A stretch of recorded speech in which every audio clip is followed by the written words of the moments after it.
Ilang ba taon na nakakaraan, sinukresa ko na tasa na naging parang tagalantay, mas hindi na kakaklatan. Isang haliwala at natin ng tasa sa lamang pero. Kasama niya ako noon, yung ibang mangyero ay may kailangan ng hayop. Ang iba'y hindi ka ng baston. Sinukresa, ako ang palaging kasama. Dahil mahal niya akong akla. Kaya nga madali siyang umibirang ng mga akla na nasa aklatan. Pero inabuso ng mga naghihirap ng kabakitan ni Lucrecia.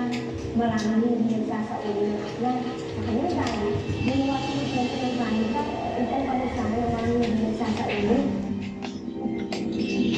Dahil dito, sinalayas pa din ang samahan ng manipero sa aklatan. Mula noon, bago na sa Lucrecia, palagi mo siyang galit. Upang lipat-lipat kami